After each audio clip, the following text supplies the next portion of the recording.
Hey friends, there's been so much happening right now over in the Disneyland universe, even though there hasn't been a lot of things happening, right? Like right now as hardcore fans, we're trying very, very hard to find our optimism, to find the little things that we can hold on to as we've gone through the longest Disneyland drought in 65 years. But never been a better time to be a fan. Never been a better time for this to happen because we do have all these various communities to keep us together.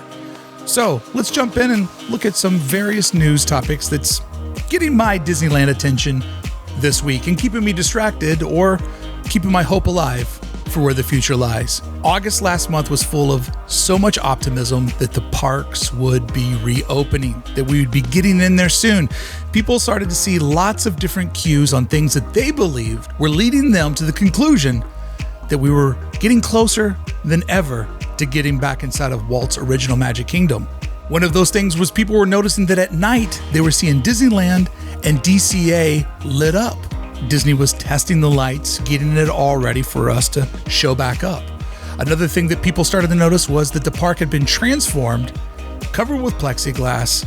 We've seen all the videos and vlogs of our citizens of Disneyland out in Walt Disney World showing us what a safe Disney World looks like, allowing us to know that Disneyland was indeed prepared.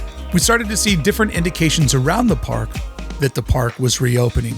And then a video came out where we heard from the acting, I don't know, what is Joshy D's position? What is Joshy D for Disneyland? Is he in charge of the Disney parks now that Chapek has gone up and taken the Iger spot? President of the parks, Joshy D, president of the parks. Boom. But there was an interview that Joshy D as we like to call him over here, he did an interview saying that Disney's ready. Disneyland is ready. They're just waiting for California to give them the go-ahead. Do a little watch along.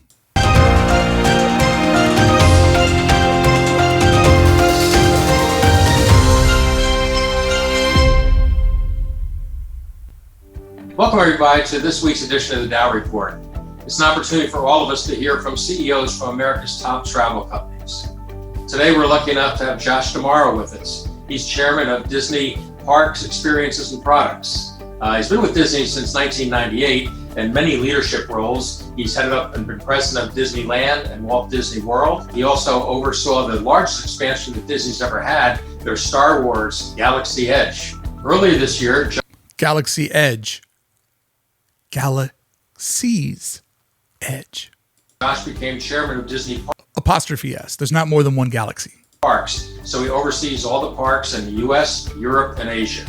Josh, welcome to the DoW Report. Thanks, Roger. It's great to be here. Thanks for having me.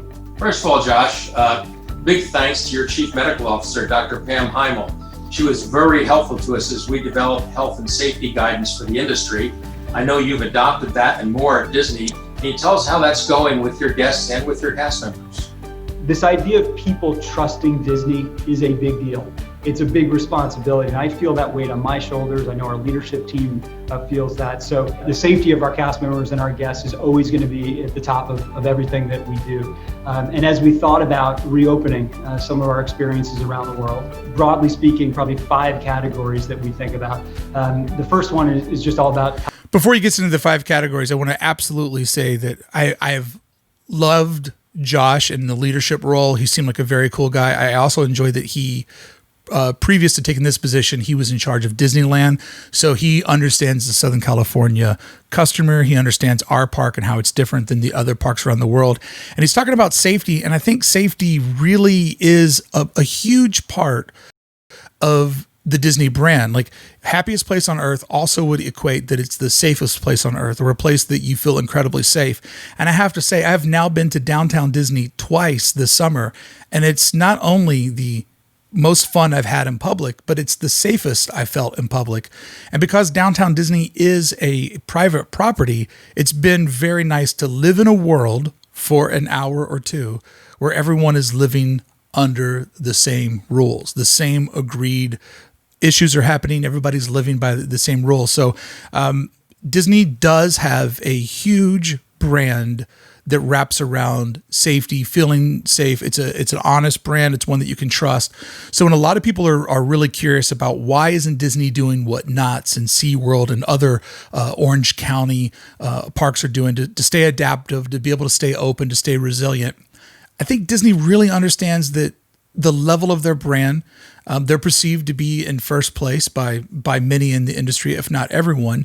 And I think that they really have a lot on the line of how can they recreate this new experience in a way that it feels like the old experience. And at the end of the day, Disney's biggest offer to their fans or to their community is escapism.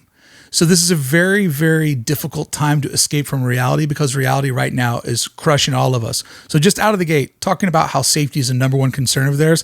I mean, this is a corporation that has spent $1 billion with a B getting their parks equipped for what the future holds. So I want the parks to open. I want it to open so bad, but I understand that there is an elegance and a top level of thinking that needs to happen for this to take place. Health and wellness. As you might know now, we limit our attendance in our parks. You need a reservation to get into our parks. That obviously helps with social distancing. Everyone that comes into our parks, they have to be wearing a face covering. Our cast members wear face coverings. Everybody's temperature checked, etc. So we're putting in a lot of layers on health and wellness before our guests get here, as they get here, and as they're experiencing our parks. The second one is cleaning. So we've taken that to another level in terms of cleanliness. They were already at a top level of cleanliness. Can you imagine a more clean Disneyland? The impossible becomes reality. In our parks and resorts and what that looks like.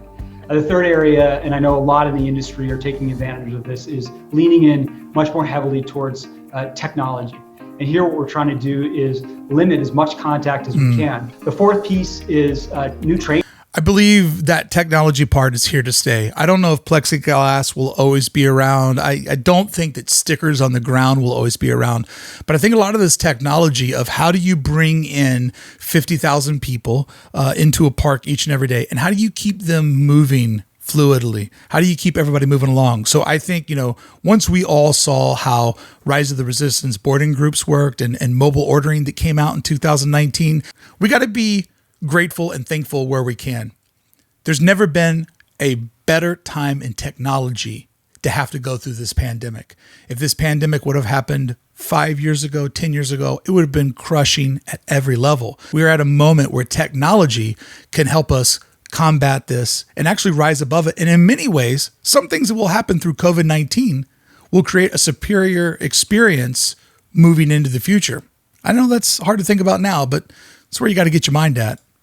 So with cast members coming back into these environments, we created brand new protocols and training and making sure that workplace safety is at a completely new level. And then the fifth one is all about working together. So we're going to do our part as Disney, but the guests are also going to have to do their part. Yep. And so to your question, Roger, how are we communicating? We're making sure that before our guests come, whether it be on our website or through our call centers or through our travel agent partners, the guests know exactly what to expect here, and they know what their role is as well. There was a lot of work that went into this, but we're pretty proud of where we stand right now. Communication is definitely going to be the key. And, I know Disney has this, they create a safe environment in their park all through positivity. And I think that this is a moment where Disney has to really learn how to flex the authority that they have. It's private property. How many nice ways can you tell somebody your nose is part of your face? So it's going to be interesting to see how they sort of flex this muscle that they have on their private property, how they enforce these rules with positivity and go the extra mile if they have to, because unfortunately we're just living in a moment where some people are going to press their luck and press the rules. One of the things that we heard that early became a change at Walt Disney World is now when you have a drink or a food item, you have to sit and consume it. A lot of people were trying to just buy a bottle of water or buy a drink, and now I can walk through the park mask free because I'm drinking my drink. And Disney immediately said, no, you have to now be stationary. So I really hope that there is a reaction. And I would hope that people would go someplace like this, not looking for a fight, but looking for an escape. And if that escape means that you have to wear a little piece of cloth on your face, so be it. There are worse things that other generations have had to endure. Right now, even though it seems like your world is crashing, other generations have had it far worse than us. It has been worse before. It could get worse than it is now. It was great to see Walt Disney World open. I'm a Florida resident, and I know the impact that you've had on the community, small businesses, and the economy. How is that going, and when are you going to open California? You touched on something, Roger, that's important in that it's not just all about Disney. We are an economic engine. We have an impact beyond the berms of our theme park. Oh, Joshy D, beyond the berms. What a good Disneyland reference. JD's my boy. And so I've heard from a lot of our partners that they're very happy that we're open and that it changes the dynamics of their business. And this could be, a pizza shop outside the walls of Disney. It could be the local hotels that surround our systems, and even the airlines. When we get the Joshy D brings up a really great point, in that when the NHL went on strike a few years ago, I didn't really think, the NHL goes on strike, fans can't watch hockey, and these millionaire athletes, they don't get paid. But then I started thinking about the family that owns the parking lot across the street from the arena, or the family that owns the neighborhood bar where people go and have dinner before they go see their favorite team play. And then if there's a big victory, where they go and drink afterwards. Like big businesses like Disneyland or professional sports, they get all of these tax incentives and these tax breaks because they really are magnets where they bring in people, they create a community where there wasn't one, and then lots of other businesses get to flourish and live off of their back. What is it? Is it the remora, the little fish that swims along with the shark? These businesses are sharks, and they feed all the other little fishes around them. Okay, fishes isn't proper English, but you get what I'm saying. These engines, particularly these Disney parks back up and running, the rest of the ecosystem starts to work as well. So we're pushing really hard, again, to make sure we're doing it responsibly, but making sure we're doing it at the right time as well. You asked about Disneyland. The reality is I don't have an opening date for Disneyland right now. In fact, we don't have any California guidelines for opening. That's where today's news is going to get interesting. We don't know as a state how the state is going to respond to theme parks. Essentially, Disney is ready to go. They're ready to go, but they have to get permission from the state. And I'll talk about later some of the theories why I think the state is being overly cautious on this move. And as soon as a date and those guidelines are set, I can tell you we're ready. Needless to say, we're eager to get the engine going again. I want to get cast members back to work as quickly as I can. Biggest employer in Orange County. Tens of thousands of cast members they employ. Think about that trickle-down effect, how cast members add to the local economy on buying groceries, buying homes, renting apartments, paying utilities. Like you take that many people out of your economy, that once again is the trickle-down of the park being closed that you really don't think about. We've talked a little about what's going on in Orlando and the country, but you've got 9 parks around the world opening. And I often say you've got to watch what's happening in other areas of the world to understand what's happening here. What have you learned from the other parks around the world that maybe gives some encouragement to us moving forward?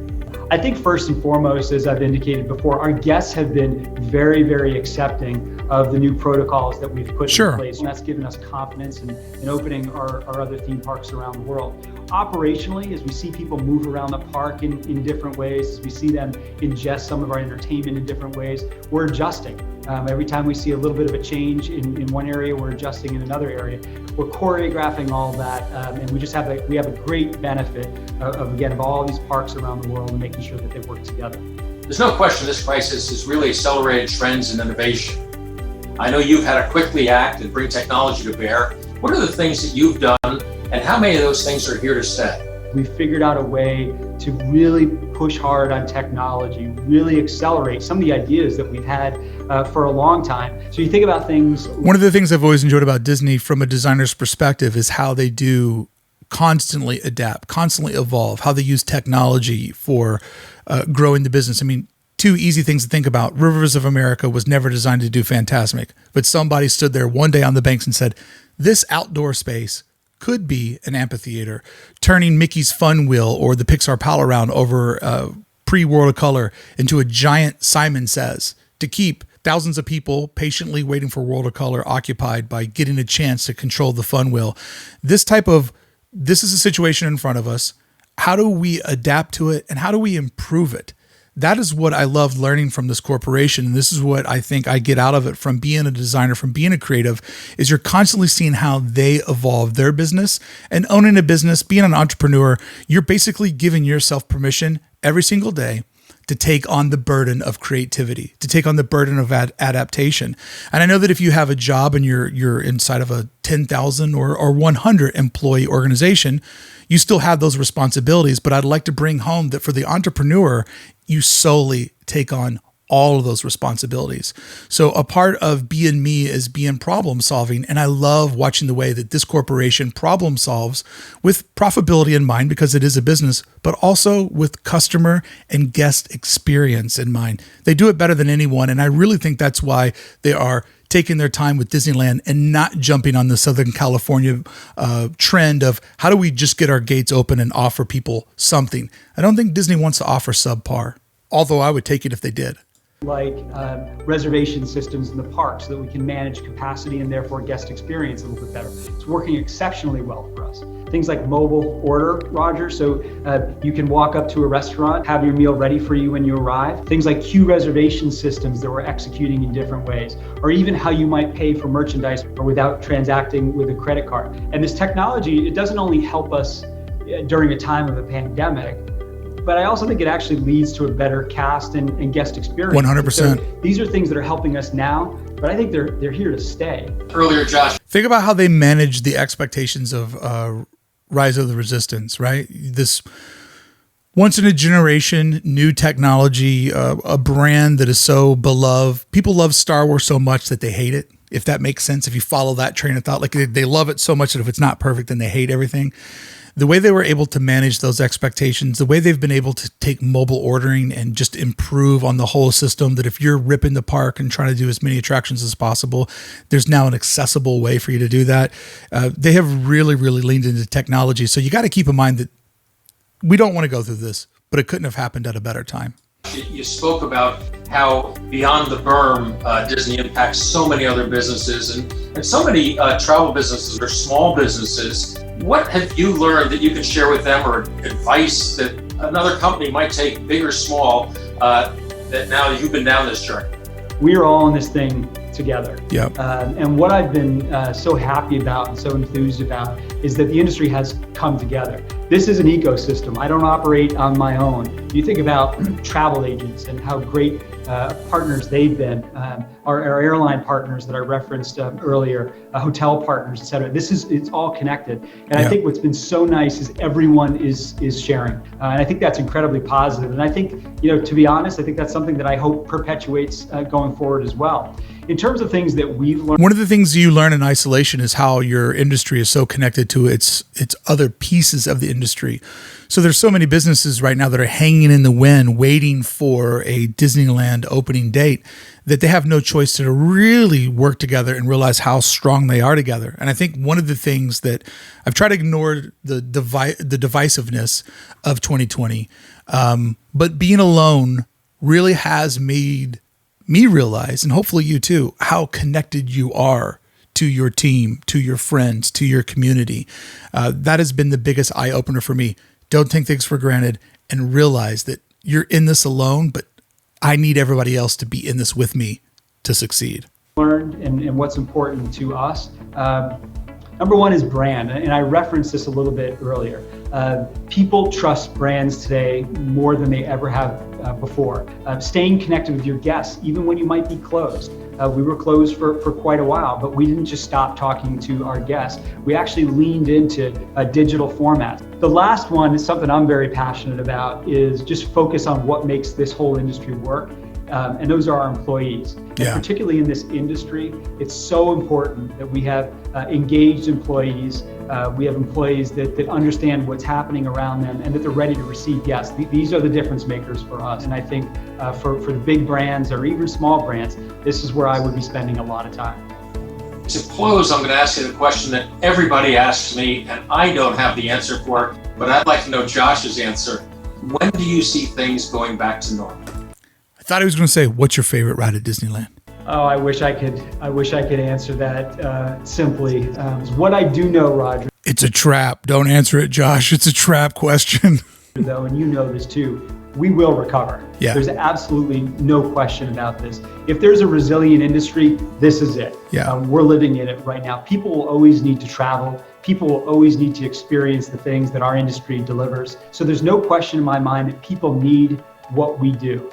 And I think based on with the deterioration of shopping due to online ordering, in experiential experiences, live entertainment has become the biggest escapism. Also, with the ingest of social media, FOMO has fed this golden renaissance of theme parks that we've been living through.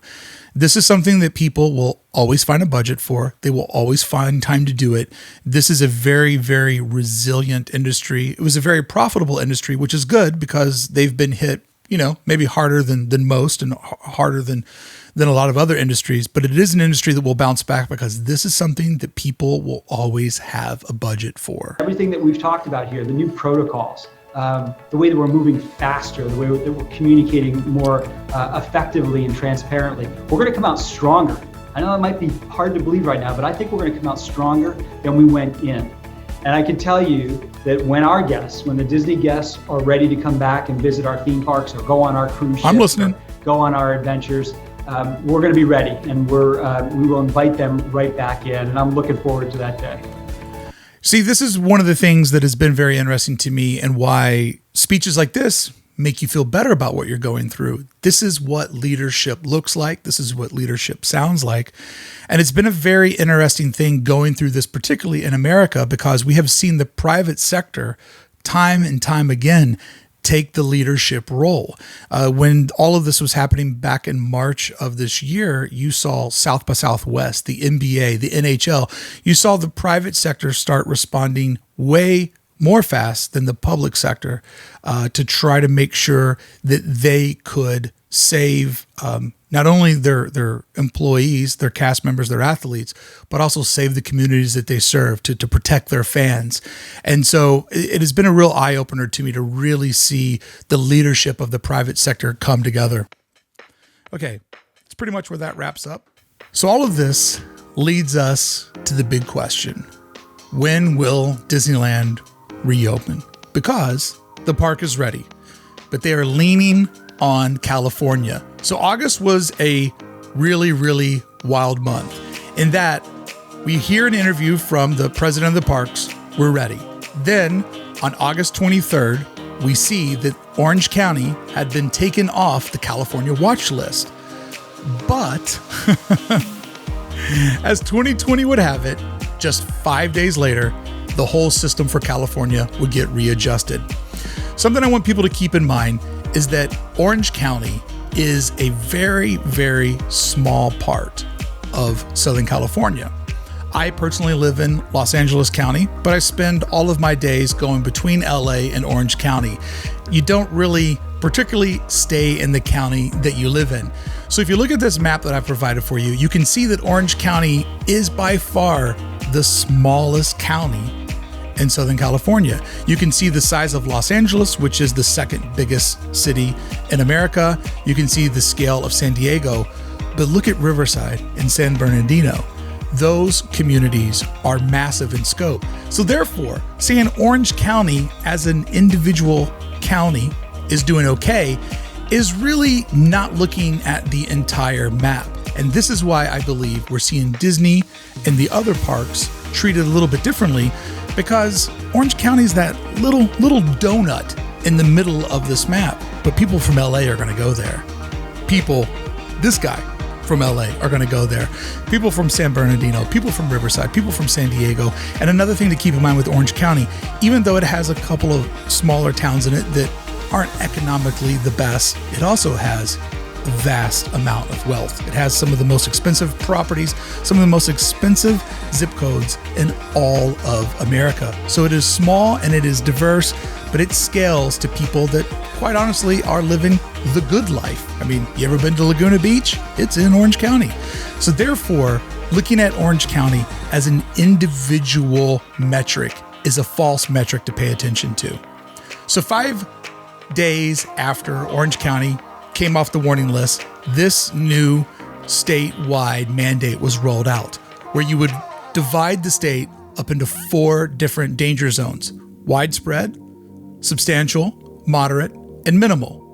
Now, the way that a county goes from one of these different categories is you have to be within a certain amount of tests per 100,000 tests for 3 weeks. So basically, you have to keep your percentages good and in a good spot for 3 weeks.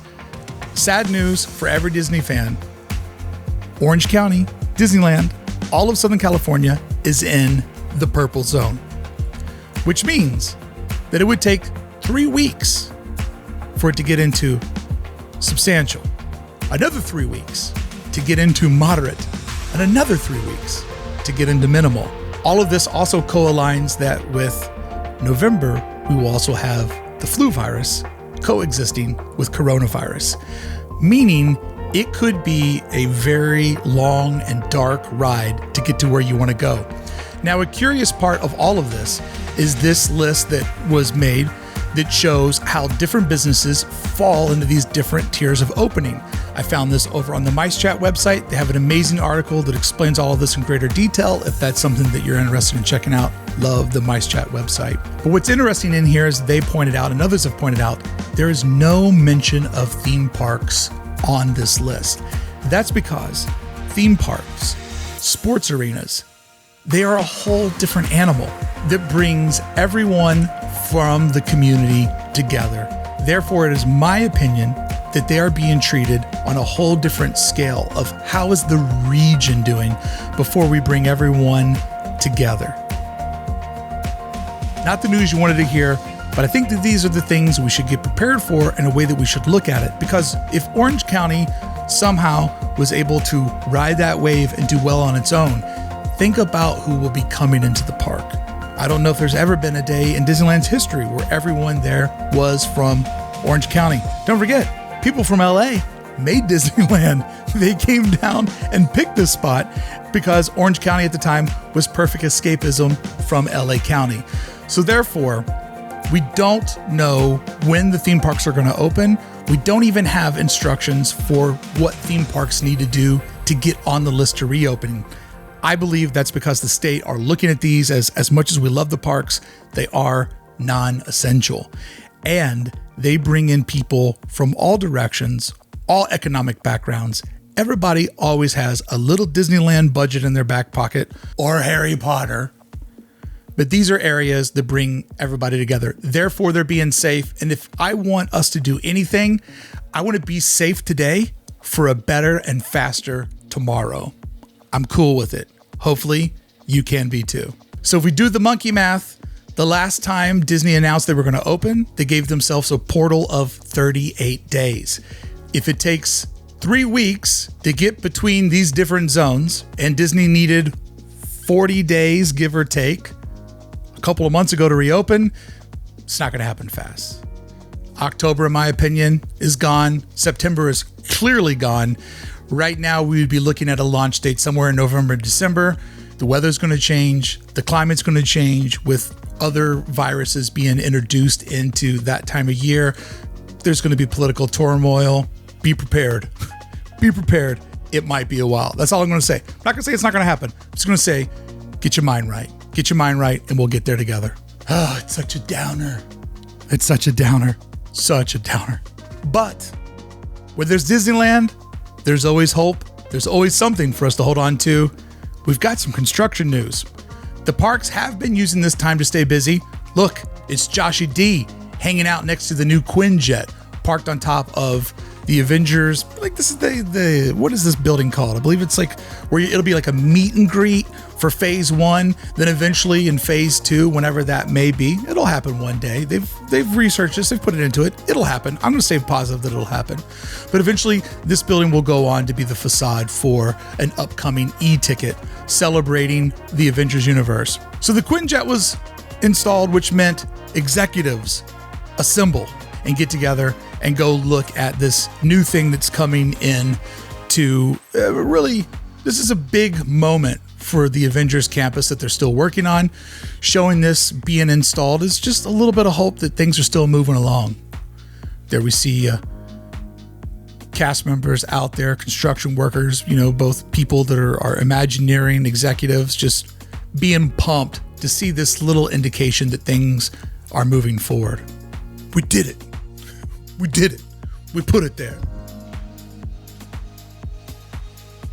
Put me in that Team Disney pick. Here's the question I have, though. When the park reopens, will we see Avengers Campus reopen with it? My estimation and my hope, and as a business person, I would say no. Even if they can use this time to get it built in a much quicker and faster way, even with social distancing and less workers, but also without guests everywhere, so they can keep bringing in more supplies. They don't have to worry about ruining the show for us as they're building the next big show. Would they open this right out of the gate? And I think that something this big, something this monumental, that's going to bring so many more fans to the park, I think this is something that you get done and then you hold on to it, because it's just going to be amazing to be in Disneyland. It's just going to be amazing to be inside of DCA. Avengers Campus, it can wait another day. And I really think that trying to add this amazingness on top of everything else is just too much awesome at once. And with the lack of funds that they've had over the last 6 months of operating, it might be nice to have a way to get people to come back out a second time. It might be nice to make a big event that brings people out time and time again. So even though I can't wait to get here, I do really, really hope that they're patient with installing it and bringing it open, just for overall safety and for overall financial security of the park. Which leads me to this moment that we were robbed of this past weekend. This past weekend would have been Celebration here in Orange County. All these Star Wars fanatics would have flooded into Star Wars Celebration for 3 or 4 days over at the Anaheim Convention Center. Thursday night would have been the Disney After Dark Star Wars night, which would have been amazing to finally see Batuu and the Black Spires come to life, full of all kinds of guests dressed up in costumes. I was going to be in costume. Couldn't wait to be there. Had my ticket purchased, and of course, it didn't happen. But the thing that Disney fans were robbed of the most this weekend, and I'm not trying to belittle anything, take away from one moment and make it anything else, but I had a thought Friday night that in any other scenario this past Friday, I, like you, would have been at Disneyland. I would have been there with all of my friends from out of town. We would have been having a great time. The parks would have been flooded with the most hardcore of the hardcore fans. And then our phones would have went off, allowing each of us to get the bad news that Black Panther was no longer with us. And in that moment, when we saw that Chadwick, who, a great warrior, had hidden a 4-year battle of cancer from nearly everyone, the media, from us as fans, when we would have gotten that text alert, there would have been a moment instinctively in you, I got to make my way over to Avengers Campus.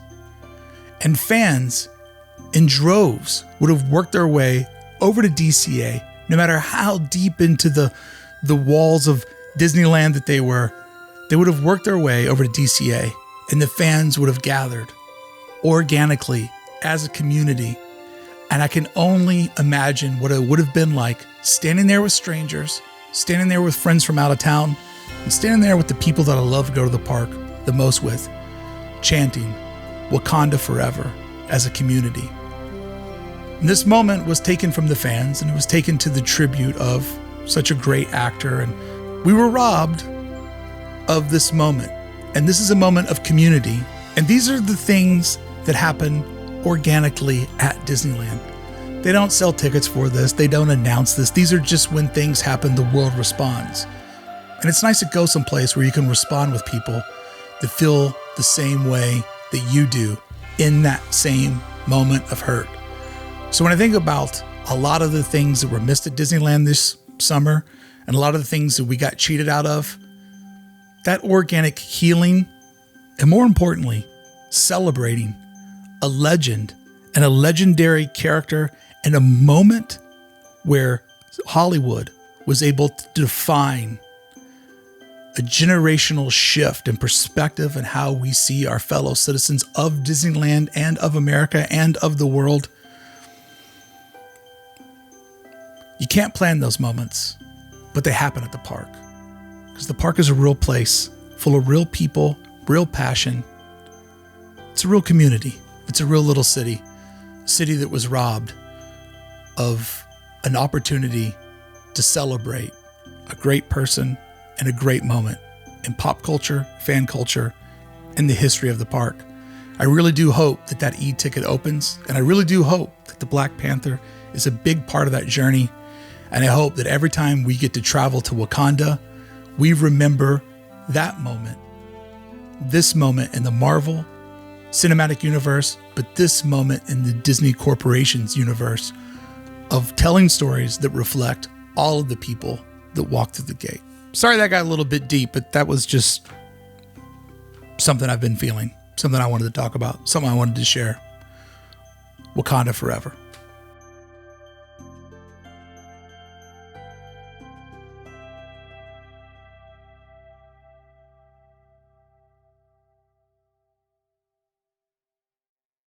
But no one can stop Disneyland.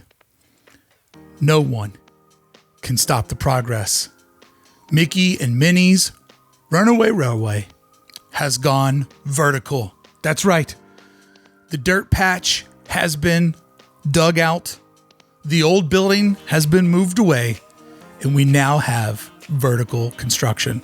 Mickey and Minnie's Runaway Railway has gone vertical, and it's also gone into 2023. This was originally scheduled to open up in 2022.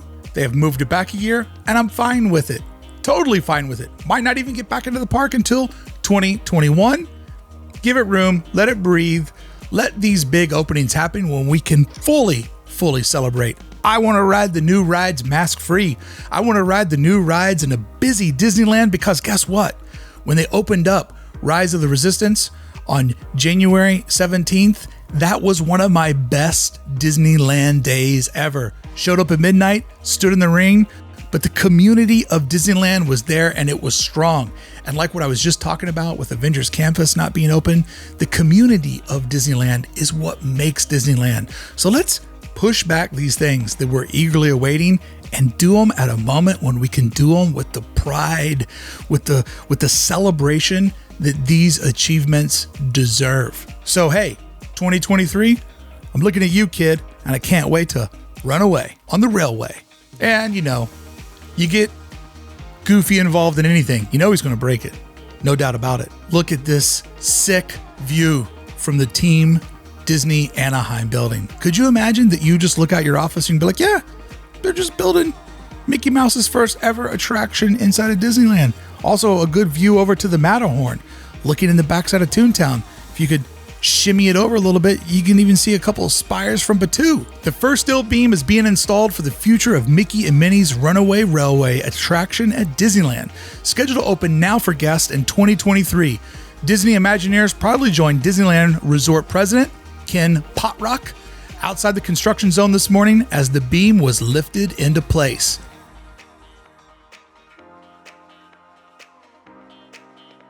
Oh, it's coming together. It's coming together. It is crazy to think that Rise of the Resistance opened up this year. That was this year, January 17th, 2020.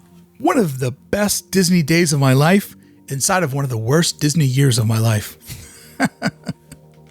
This attraction is going to be awesome. I cannot wait to ride it. I'm very curious. Will we enter through the Gag Factory shop? Will that be converted over into our entryway? Or will that little town square area with the picnic tables that's more centrally located, will that be the entryway? Don't know. Don't care. I don't care where they let me go through.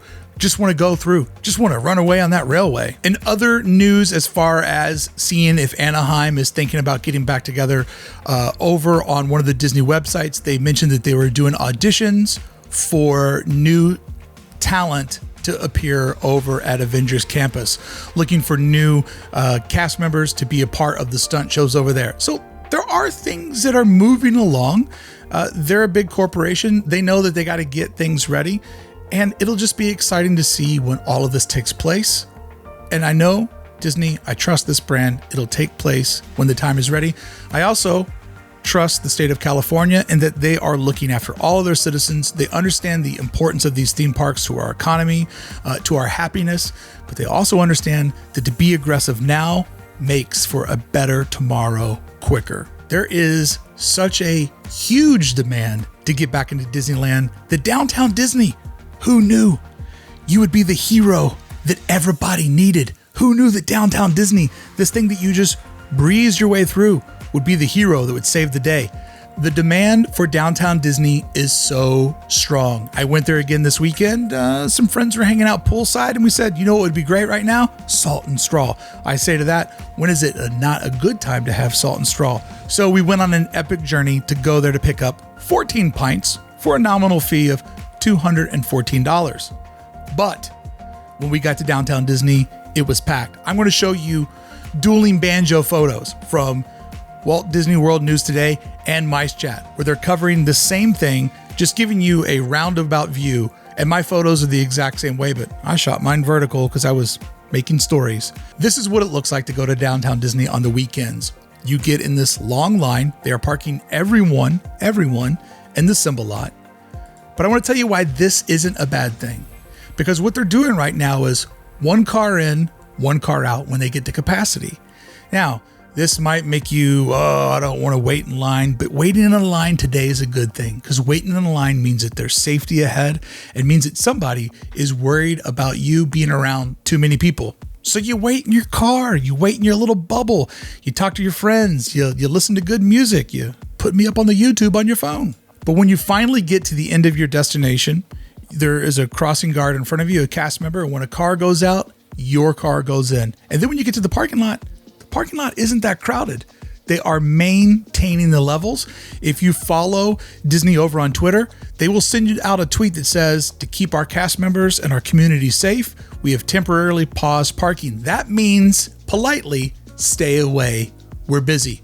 But if you have to go, and sometimes you have to go and take your patience with you. So once you get parked in a parking lot that's not that empty, we waited just as long as these photos to get in, and we went late on Sunday. Our journey started at 7 o'clock. Once we got into the parking lot, we were able to park very, very close to the end of the Symbol lot, and plenty of EV stations open. This is what the flow of folks look like rolling into the park. You see these photos and you think, oh my God, it's so crowded. But this is in all actuality, when you see these photos and you think, oh my God, COVID's here to stay. We're all doomed. This is how these photos can be misleading. This is what it really looks like from the proper angle. There are 3 rows of citizens. There are stickers on the ground, and everybody just moves up to the next one. You move up to the next one. Family leaves, family goes in. Group comes out, group comes in. So they're really keeping it moving along in a safe manner. Even though these type of lines make you think of olden days, where everything was just always packed, they move way, way faster than what you think. And they move in a very safe and efficient way. And dare I say, I like this system. I like knowing where I'm supposed to stand. So maybe you know where to stand and keep that stroller out of the back of my legs. But clearly, the demand to get into Disney is high, because Downtown Disney, the shopping district, the eating district, has become such a place to go on the weekends as we round out the end of a pretty sad summer. I think it's safe to say 2020, saddest summer ever. But it is a great environment, the way that they load you in, and you think, oh my God, when we get in there, is it going to be crowded? And the answer is no. When you get in there, I saw all the dining establishments had spaces open. The shops have a socially distant line to get into them, but when you peer into the shops are not overcrowded. I'm telling you, as someone who lives in Los Angeles County, that goes around LA, goes around Orange County, Downtown Disney remains the safest place I've seen.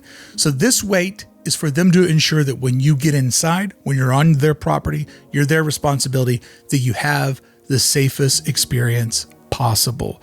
Everybody's saying weekdays and early is the best way to go, but if you have to weekend, I'm not going to get in your way. I'm just going to say, bring some patience, and remember, don't get mad, don't get frustrated. This is being done for you, to stay safe and have a little fun in the process. So as Downtown Disney evolves into the hero that nobody knew would save the day, Disney recently did their first ever shopping event at Downtown Disney, where basically you could go over onto their website, you could get a reservation, you would get a window when you were allowed to go to a 2-day shopping event. Now, why did they do this?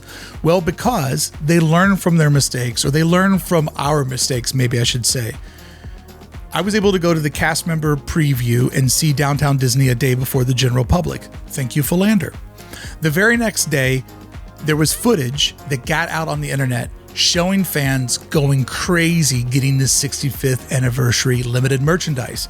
65th anniversary merchandise might be one of the most coveted pieces of merchandise for collectors because it will always symbolize the year where Disneyland wasn't open. So fans go in, they load the stores, they crush everything. That's the video that everybody wants to show. Oh my God, look how unsafe it is. So they don't want that to happen again. Just like this photo is the photo that you don't see because everybody wants to show you this photo that looks terrifying. But this photo are these people. It's just the way that you skew it and you put it together. They did a 2-day shopping event. You could go online, get a reservation, and then you would have your slot to shop at the old ESPN Zone, which for a while was that weird Mickey pop-up art establishment. But they basically gave everybody a time to go in and shop.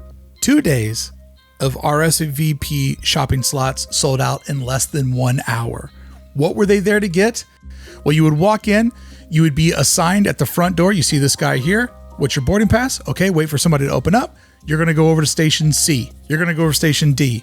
And then when you were there, you had a one-on-one experience with your cast member to purchase your items. And this was all for these 65-year anniversary buttons. The hype is real. The hype is real. People need their Disney. People need their merch. This is what one of the buttons looked like up close. For me, as a designer, way too complicated of a design, way too much going on. I would have celebrated more of the nostalgia and the history, but they know what they're doing. They know what they're doing. This was an event that they did to really bring people in a safe way. This shows the evolution. Everything we looked at earlier in today's weekly look at the news, we saw how Josh is saying, look, we learn from our customers. We learn how to do things safely. This will be the future because, hey, newsflash, all of this merchandise was designed and made last year. As it shows up, they got to find safe ways to roll it out to everyone else. So we'll see what happens. I predict that we'll see more of these coming as more and more limited edition merchandise shows up, and Disney wants to protect their guests. When these things do pop up, you will have to book your reservation. You have to give them a credit card. This particular event, if you didn't show up, you were charged $10 for taking a slot. So Disney is pretty good at enforcing these things. And when we showed up for our epic Salt and Straw run this past weekend, one of the first questions that a cast member said is, do you have dining reservations? We said, we're here to pick up ice cream. We've already pre-ordered it. She said, don't worry, they'll keep it frozen for you. And they did. But if you are going to the park, I might suggest if you can, make dining reservations early because they will always try to keep that spot open for you because they don't want everybody to show up at the restaurants all at once, have those flood, become unsafe. So maybe if you are planning to go out, if you have to go out on the weekend, do your best to make a dining reservation. That might ensure that you get in a little bit faster, but know that if you don't show up, you will get charged. Couple of more merchandise items that rolled out. I don't have it in me to look at the Halloween stuff. I find looking at the Halloween merchandise just to be too depressing. But a new Spyra has showed up on the East Coast. Let's hope it makes its way to the West Coast. Do you remember this thing? Do you remember this last year? This is a Spyra. The Batuan Spyra is an ancient currency of the Black Spire Outpost. If you read the back of the original gift card packaging, the Spyra can fund your adventures in Batu. This thing that you're looking at is a very, very clever coin. This is a gold coin, a gold Spyra, that essentially, this is a gift card that you buy for $5. You have to put $100 minimal on it. A lot of people were using these when they knew that they were going to go get sabers or droids made. So, you basically get a cheap souvenir out of it. But now, over on the East Coast, a silver Spyra has showed up at Batu East. So this is a fun thing to see them bring back, but I'll warn you, these hexagon-shaped coins, when they first made their way out here in Disneyland, the line to get these things was crazy. This was one of the number one things that people would want to get. They would want to get this gift certificate that essentially is this coin from Batuu, and Disney was smart. They brought them back, and this time they brought them back in silver, and had I known, I would have wanted a silver one all along. Silver, so much cooler than gold. Got to tell people that all the time. Let's hope that they've saved some of these for when Batuu West opens up so we can add these to our collection. And there's been a little bit of down news this week. I try to keep it positive. I try to keep it passionate, but this is something that's just dumb and I'm all here for it. Funko has gotten into celebrating the 65th anniversary. This is the merchandise that I love. Walt Disney Funko holding a little Mickey in his hands. Take my money. Take my money. Charge my card. I need this. This is something that I need to have. Who wants this? Me. The Walt Disney figure is set to be released at Disney parks. They have not given out an official date yet. Sign me up. Sign me up. I need this. They've also made this Mickey version. Look at Mickey in his little band leader uniform. Love it so much. The Sleeping Beauty Castle is already sold out online, but you can find a number of the Funko Pop figures still for sale, including the Matterhorn Donald. What? Matterhorn Donald? I need that. I need that castle. Oh man, I need that. I really, really like these characters that are in the Funko Pop style. That Matterhorn, Mickey, and Donald are great. Look at Donald and Mickey. Like whenever they put the characters on the attractions, I love it so much. But this one, oh man, that's my kind of merch. And I'm not even a Funko guy. I'm just a hardcore Disneyland guy. But these, I don't care so much for these. I don't like the Muppet Baby style of these characters. I like seeing the pop style in these, but it would be cool to see the other figures on these. But hey, they make it. They make it. It's a thing. It's a thing. You can get this one. Another item that they have is the Casey Jr. assortment. And look at this, guys, not collect them all, connect them all. Man, oh man, look at that. Feisty Donald riding in Casey Jr. By the way, that's not the engine train. This train has no engine. We learned this. But we see Mickey sitting in the sled that we know was originally from King Arthur's Carousel from Toronto, Ontario. We see Pluto riding in the blue sled as well. We see Dumbo. Got to have Dumbo, of course. And then Goofy. Is it Goofy? No, Minnie gets the caboose. No comment. We see Goofy as well. And thank you for not making the cage carts. This would be so cool to have connected on a shelf. Man, that's great.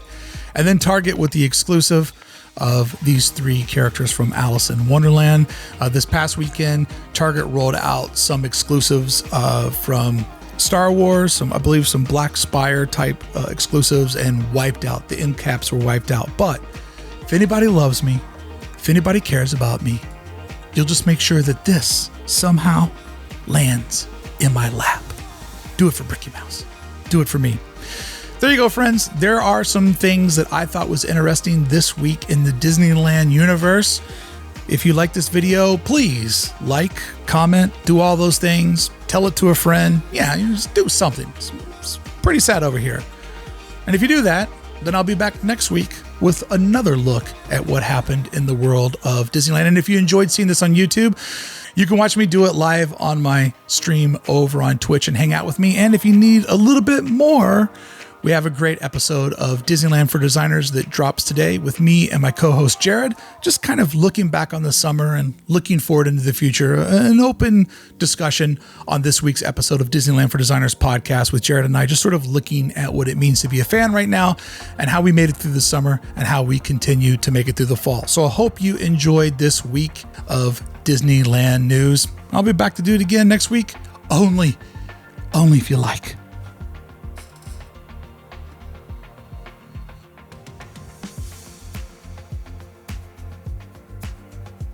Are you thinking what I'm thinking?